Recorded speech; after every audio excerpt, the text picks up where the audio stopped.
What is portrayed. Bro, you are literally crazy right now. What is like, it's the images that we consistently see, and it's like, because I don't align with that, sometimes it's like, well, should I share with the world? Oh my love, 1,000 kisses from you is never too much. I just don't wanna stop. Hello everyone, and welcome to my YouTube channel. This is Kennected, everything authentically Kennedy. That's me.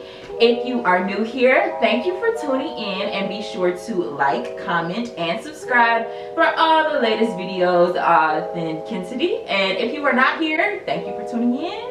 Welcome back. So if you tuned in about 2 weeks ago, you saw my first ever Kennected segment, which basically covers up-and-coming artists, performers, fashion designers, entrepreneurs, boss women and men, and non-gender conforming individuals. And that was super successful. I actually had a very overwhelming turnout of people that were interested in getting connected. So thanks for everybody who liked, commented, shared, reshared, shouted out, whatever the youngins say. So for this week's episode, we are back with another Kennected feature. Sitting next to me this week, we have one of my favorite boss women, entrepreneurs, educators, also my devastating soror. For this week's Kennected segment, we have with us Autumn. Yay! Come on. Welcome to Kennected. Hey girl, happy to be here. Autumn has her own small business, which she will be telling us about shortly, known as Table for One Please. It's a super dope platform where she uses it to just talk about self-love, self-growth, and women empowerment. But I'm so positive that she can explain that way more than I can. So without further ado, we're gonna hand it over to Autumn. Well, hello everyone. My name is Autumn Branch. Super excited to be here and be featured on Kennected. Tell me about yourself. Well, again, my name is Autumn. I've been working in education for going on 5 years. I've worked as both a 9th grade physical science teacher and also as an 11th grade biology teacher. Born and raised in Chicago, Southside, gang. I went to Lindblom, swoop. Shout out to all the Eagles out there. For undergrad, I attended the University of Missouri, and then I came back home to go to INT to get my master's in science education. And again, now I am working in education. As I think about like the life and growth and my personal development from being fresh out of college and starting into a career and just transitioning with each and every year, a lot of changes happen. And so for me, I found myself in a place where the habits that I had in the past and the mindsets that I had in the past weren't necessarily serving the place that I wanted to go. And I had some changes to make, and that's kind of the beginning of where Table for One Please kind of came to be. Autumn, I must ask you, what exactly sparks a Table for One movement? Okay, well, anyone who knows me knows that there was a point in my life where I struggled with the idea of being alone, and not alone as in single, like oh I ain't got no man or nothing like that, but being seen alone, like thinking about college. Oh, I'm gonna go to like the cafeteria by myself without my friends. I didn't want to look lonely. Like I didn't have friends. Like I wasn't welcome into different social circles or things of that nature, and it inhibited me from doing certain things. If you check out the Table for One Please podcast, the very first episode of the first season, I talk about my childhood, I talk about my life in high school, and just kind of where that whole fear of being alone even came from. But there would be times where it's like, okay, if I didn't have anyone to go and grab food with me, I just wouldn't eat. And that's not a wise decision because now I'm starving and frail and hungry. I kind of got to a place where I was like, okay, Autumn, that's not gonna work. Like, let's say there's a trip I want to take, but nobody wants to go. So are you just not going to go? Are you just not going to live your life because you have no one to do it with you? There were movies I wanted to see. I love Marvel films, and if my closest friends don't like Marvel, then am I just not going to see it? That didn't work for me. One of the first things I ever did by myself was I actually went to the movies, and I saw Aquaman. Great movie. I had a great time, and it was kind of like that stepping out on faith, getting over the fear of everything aspect. And from that moment, it was kind of unstoppable. But Table for One Please as a name came from my second solo date. I was going to Red Lobster, love me some seafood. And you know how you get to the waiter and she's like, how many in your party? I was like, one. Table for one, please. And it had like, it's something so simple, but it has so much meaning behind it for me, and it was just like so powerful. Like, yeah, you know, I'm really out here. Like, I'm doing this by myself. I'm gonna sit down and order a little drinky drink and enjoy my time, and I did. So that's great. Yeah. Why did I start a podcast? I know why I started a podcast, because I felt like, you know, I knew that I wasn't the only person who struggled with that. And even with my very first episode where I was talking about that fear of being alone, I had so many people reach out like, oh my God, I struggle with the same thing. And there's a quote from A Cinderella Story, one of my favorite quotes ever. And it says, don't let the fear of striking out keep you from playing the game. And every time I watch it and every time I hear it, it's one of those things where it kind of checks you like, dang, you're right. Like, am I going to let the fear of failure allow me to not even do it? Like, who knows? Like, I remember seeing some posts where it's like just how you're afraid of like what could go wrong, think about what could go right. Perspective. Exactly, and it's so easy to fall into that trap of like looking at all the possible negative outcomes. Yeah. And that stops us. Like, there's so many ideas. Girl, I swear, there are so many ideas, so many visions, so many people have so much great stuff to offer the world. But that fear of failure or the fear of judgment, what are other people gonna think? Like, look, one thing I really struggle with is like, am I qualified to speak on this? Right? Because Table for One Please started as a podcast, and I'm like, do people really want to hear me talk about this? And it didn't matter. It didn't matter. It's my passion project. I use it to like vent. I'm talking about my personal life. I don't know if you like me, but I talk to myself sometimes. Like, dang, God, I'm like, you girl, like that. And that's how, like, you call me? I'm like, no, it's just me. Just talking to me. Having a good conversation up here. But yeah, that's how it kind of became a podcast, because I knew that there were things that I was struggling with, and I had conversations with others who were struggling with the same thing, and I just wanted to kind of create that platform to share out and kind of build that community of people or of women who acknowledge like, okay, maybe I'm not where I want to be right now. I'm working on this, but I want to be better. Basically, what Autumn's telling you guys is she made this table for one for me. She had me in mind the entire time. I'm grateful. Your mind reading, you might have to, call somebody for that. It's a little creepy how accurate this is. Look, it's such a big thing, and I really love reading books and like self-help books and all of that. And one book I've been reading, my friend Anisha, she suggested it to me. It's called Big Magic. It's somewhere around here. And it just talks about like that idea of how like everyone has these ideas that are floating around in the world, like how these ideas are kind of like energy, or they're like living things. And if you choose not to grab hold to it, somebody else gonna do it. Like, how many times have you had an idea and then you see somebody else do it? It's like, dang, they stole my idea, but they never met you. They have no clue who you are. And I remember when I was contemplating starting Table for One Please, I would you're doing so good. I remember when I was contemplating starting Table for One Please, I would see things or hear other people talking about Table for One Please. I was watching Princess and the Frog, and it might not show up as much. Well, but that one might. That's right. You're the absolute cutest. Hi, baby. I love Princess and the Frog, and I've seen it like 1,000 times, and so sometimes I'll just play it in the background for background noise, but I'll always tune in where there's a scene where she's getting ready to like make her restaurant, and her mom comes in and she's like, table for one, please. She says it just like that. I've seen it too many times. Shout out Princess Tiana.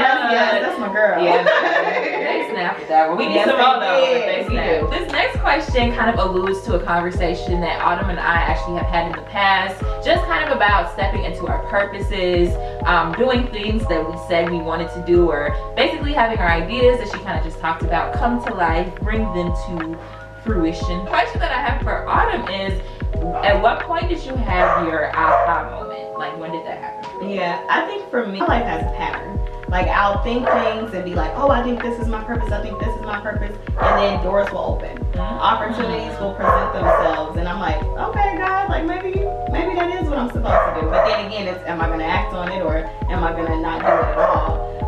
But I think for me, my big aha moment, again, it's an idea that I have been sitting on for a while, but I got into podcasts, right? And like when I drive, like I'll be listening to the radio, but then after a while, you know, the radio will play the same songs over and over again. I have music. I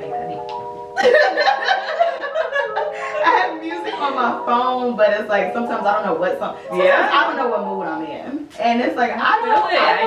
Do I want to turn up? Do I need some gospel? Am I in an R&B mood? A little pop? I don't know what I want. Right. So I'll just cut it off, and sometimes I'll just sit with my thoughts. Yeah. But then I was introduced to podcasts and ebooks, and so sometimes when I'm driving or going long distances or running errands, I'll either listen to an ebook or I'll listen to a podcast. And I was listening to one of my favorite podcasts, and it was just really just talking about that whole idea of stepping out on faith and not, you know, holding back the gifts that God put inside of you. So could you tell us about the hardest part of your journey and the steps you took or the steps you're taking to overcome it? Yeah, I think I would say the hardest part of my journey is something that I'm still struggling with to date at this very moment. And it's like true faith in myself. Like I can talk all day and preach like you shouldn't be afraid and walk out on faith, but it's one of those things that's so much easier said than done, because they're still in the back of my head, that little concern, like, do they really want to hear what you have to say? Like I have a podcast episode I recorded 2 weeks ago. It's ready. I just didn't put it online. I haven't made it live because it's like, right, yeah, I'm tweaking. I'm gonna do that after this. But I was kind of going back and forth with myself, like, is this really what you want to say? How will people perceive what you're saying? And again, is this what, you know, you're really meant to do? And then even with my planners, I launched planners back in November, but I had them for a very long time. It was just the idea, like I was afraid to tell people. And like even when I market things for a table for one, sometimes I'm fearful of putting it on my personal page. Like I want to separate the two. Even though I love table for one. And I love everything that it stands for, and it's something that I need. Like this how I said my podcast, I'm talking to myself. I'm giving myself advice, and when I'm driving, I listen to my own podcast sometimes. I'm like, yeah, you're speaking that good stuff. Like pretty much, period. Heard you, sis. But then it's like, are you gonna act on it though? But yeah, it's really something for me, and I think for me, one of the biggest things is just coming back to why I started, the things that I started, and remembering that at the end of the day, it has nothing to do with anybody else. It's really about me and my personal journey. And if I can inspire someone along the way, hallelujah. Amen. Praise God. Right? Okay. That's good. Yes, I'm happy. But if I don't, it wasn't for anyone else to begin with. It was for me. Because again, it's my passion project, it's my venting space, and I'll show you my planners in a moment, but it's something that I needed for myself in order to keep structure. But again, if it helps someone else, then why not?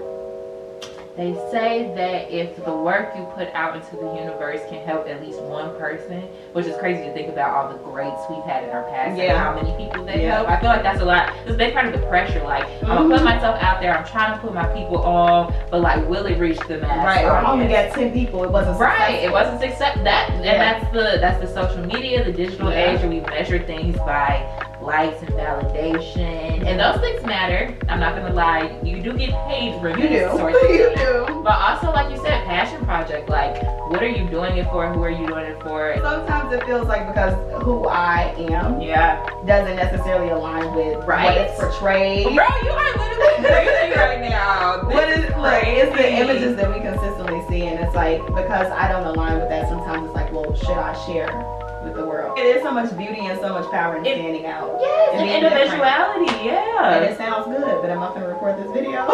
We go see. You got it. I have no choice at this is, what are some of your favorite restaurants to sit at a table for one at? Some of my favorite restaurants, well, shoot, honestly, anything that has seafood. I love me a seafood boil, little crab leg, little lobster tail. One of my favorite places to go to for that is Two Fish Crab Shack, even though there's not like indoor dining right now, that's a little sad, but I will grab my Two Fish to go. I'm trying to think, what was the last restaurant I went to by myself? Honestly, it might have been a bar. Gotta do that. Yeah, it might have been a bar. Yeah, but I left before I got drunk, so that's it. But anyway, yeah. Okay. So, Autumn, what does 2021 look like for a table for one? Let's get into it. The thing is, once I say it, I have to do it. Okay. So, y'all listening? Okay, once I say it, I have to do it. Alright, so I kind of already mentioned my planners. And I'll actually show you and show you. Yes. These are our self-care planners. And I'm gonna bring it a little closer. Okay. It says you a self-care planner. Can I open it? Yeah, definitely. Okay. This planner belongs to you. It can if you buy one. How to use this planner? This is so cute. Yeah, and I'm a planner girl to begin with. I've always had a planner. I like to try to stay organized. But I thought about how planners in general are all kind of built around productivity, right? What do you have to do today for work? What do you have to do today for this or for that? But there's no time to be planning for you. What are you gonna do for you? And I know we live in an age where it's always like, what can you do for me? What can you do for me? What can you do for me? Or we're trying to just always be there for everyone else, and sometimes we neglect ourselves. And so with my Table for One Please journey, I committed to myself and doing things that serve me. Not trying to disregard other people or anything like that. But at the end of the day, if you don't have you, who has you? And I know a lot of people, we can neglect our health, we can waste a lot of money and just like lose sleep and stuff like that, being so concerned about other people. And then if you're not at your best, how can you be the best for someone else? Right? And so thinking of that, I wanted to create a planner that was to help people be intentional about taking care of yourself. So there's like a morning routine thing. So like, what are your mornings gonna look like? There's a morning mantra page where you, write your mantra that you will recite for the month, every morning of that month. And then you're also making declarations about what you're going to release for that month and what you want to receive for that month. I personally believe like there's so much power in saying things, which is why I said once I say it, I gotta do it. And writing things out. I can have things in my phone, but I gotta write it pen and paper. I have to. I take my little planner and notebook everywhere I go, even out of town. I have a problem. But yeah, and then there's a portion to like write down your goals. What are your physical goals, your mental goals, your financial goals, spiritual goals, things of that nature. What are the 4 activities you're going to do for yourself this month? And then there's the standard planner. And then with every week, you can go through like, what was your high of the week, what was your low of the week, and what is a lesson that you learned that week. So yeah, so that's my little passion project. Again, I love planners. That's my thing, my jam. 2021 is just really perfecting the planner. This last batch of planners I did make by hand, and it was super time consuming. I loved it, but it was super time consuming. So I've even been looking at like you had a printer? Yeah, I have a printer in the back in the office. And you cut the pages to be square? I cut all the pages. I hole punch all the pages. I eliminate the covers. I bind them all together. I do it all myself. Sanitize your fingers before you make it. Yes, I do. And I put my dog dial up too, so there's no dog fur on your planners. Yes, I do, and I have gloves too. But anyway, but moving into this next wave, I'm still gonna make self-care planners, but I think I'm gonna outsource. Have you thought about an app? Yes, I have. Because people don't write. I've seen the planner and I'm like, this is dope. But like you said, you don't do the phone thing. I do the phone thing. In my little notes on my phone, I have all my plans for the app, and I actually need to reach out to my friend. I put it on my to-do list to do tomorrow. To reach out to my friend because he developed hook us up with the app. Okay. It'll send reminders of your intentions for the day.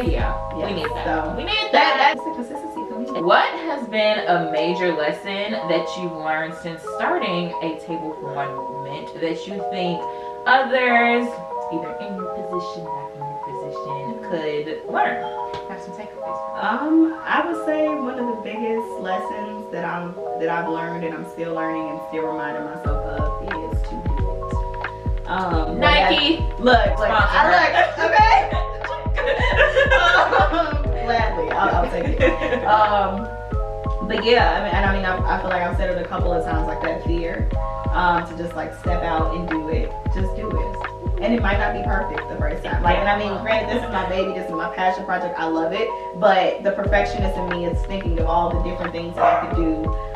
Like how it should have been red and not pink. Yeah, but we long story there. Long story there. I like to call it a I don't know. We gotta talk about peach. Yeah, let's call it peach. Yeah, that's cool. Let's call it peach. But there also are customizable color options because I make everything myself, so I can change the color. Wow. You know, thinking about all the girls here. Yeah.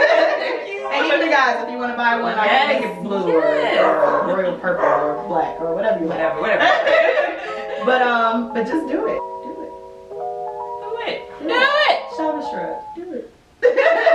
My last question that I have for Autumn is, where would you like to see the Table for One movement take off to in the near future? I would like for Table for One Please to be a household name. I want people to know my brand. I want people to know what it means, what it stands for, like what's the meaning behind it, the purpose of it. Because I believe in my vision. I believe in my brand. I believe in my business, and I think that is something that the world needs to see. And that's one of the reasons sometimes I found myself beating myself up, like, Autumn, you know that the world needs to see it, but you're not showing them. And it's like, okay, you're kind of contradicting yourself. Like two sides of each other. I hope that doesn't look crazy. But well, that is all we have this week with Autumn, founder of a Table for One movement. Autumn, where can they learn more, purchase the planner, join the movement, listen to the podcast? Let the people know, because they need to know. Yes, they need to know. You can follow us on social media, on Instagram at Table for One Please. That's the word one, not the number. Table for One Please __. You can also follow my personal Instagram at 365 Days of Autumn _. If you would like to purchase the planner, you can go to our website. You can find it either on our Instagram, Table for One Please __, or you can go to our website, which is tablefor1please.com, and that's the number one, not the word, tablefor1please.com. If you follow us on Instagram, you will see that we are actually doing a raffle right now. It is our self-love raffle, just in time for Valentine's Day. If you do win the raffle, you have a chance to get the self-care planner. You will also get one of our lifestyle journals, some candles, a Table for One Please t-shirt. It's the merchandise for me. And you will also get a $25 Visa gift card that is supposed to go towards your self-care date for Valentine's Day. If you're single out here and you want to enjoy yourself on Valentine's Day, take yourself out and have a Table for One Please. Do that. Okay. Do that. You can enter up until midnight on February 12th. On February 12th. And then I will select the winner via Instagram Live on the 13th.